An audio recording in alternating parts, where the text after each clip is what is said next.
Iran is risking peace talks with the United States to maintain leverage over the Strait of Hormuz, and according to analysts, that's not recklessness.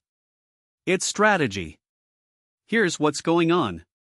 Iran and the United States recently reached a memorandum of understanding, a fragile ceasefire meant to pause a war both sides want out of. But even as that deal was being established, a 4-day cycle of attacks erupted around the Strait of Hormuz, one of the most consequential waterways on the planet. Iran set it off.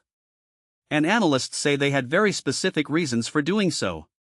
The Strait of Hormuz is pivotal to the global economy. A significant portion of the world's oil passes through it. And Iran's ability to disrupt traffic through that strait has become, in the words of Ali Vaiz, a senior analyst at the International Crisis Group, their main leverage, both at the negotiating table and on the battlefield. So what triggered this latest flare-up? Last week, Oman and the UN's International Maritime Organization designated a new shipping route through the waterway, one that passes only through Omani territorial waters, effectively bypassing Iran. From Tehran's perspective, that was a direct threat to the one card they're holding. Iran's foreign minister, Abbas Araghchi, delivered what analysts described as a veiled warning at a news conference in Baghdad, saying, and I'm quoting here, any attempt to adopt new or separate arrangements from those currently being pursued by the Islamic Republic will only lead to further complications, delays in reopening the Strait of Hormuz, and an increase in tensions.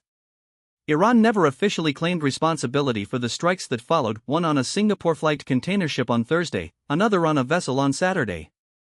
But the timing was unmistakable. The U.S. responded with military strikes, Iran retaliated against U.S. targets in the Gulf, and suddenly a ceasefire that had barely taken hold was wobbling. Iran's calculus here is layered. If talks succeed, control over the strait gives them leverage to extract concessions, specifically, relief from years of crippling economic sanctions and possibly the unlocking of billions in frozen assets. If talks fail and war resumes, that same control becomes a military deterrent. As Vaiz put it, best case or worst case scenario, they need this leverage. There's also a trust problem. Some Iranian officials suspect the Trump administration signed the preliminary deal only to buy time, easing economic pressure ahead of U.S. midterm elections before potentially returning to conflict afterward. If that scenario plays out, Iran needs the strait fully in hand. This approach reflects something broader about Iran's new leadership.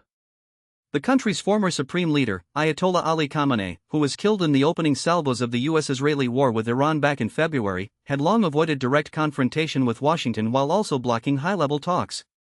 His son and successor, Mojtaba Khamenei, and the political elites around him appear to have a different risk appetite. They're willing to escalate sharply and also willing to negotiate directly at the highest levels.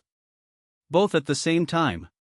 Iran also may be betting that President Trump has little appetite to restart a full war before the midterms, given how domestically unpopular the conflict has been and how badly it rattled global energy markets.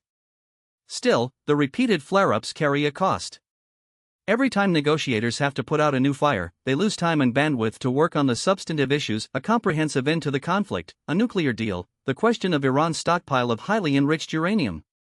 Farzan Sabet of the Geneva Graduate Institute put it plainly, having to constantly manage new crises doesn't bode well for progress on the substantive issues that were supposed to come in this second round of talks.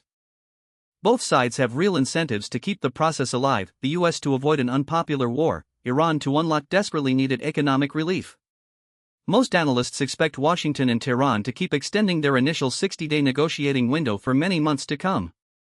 But a peace process that keeps lurching from one crisis to the next is a peace process that may limp along indefinitely without ever reaching solid ground. This has been your briefing on Iran, the Strait of Hormuz, and the high-stakes chess game unfolding beneath a very fragile ceasefire.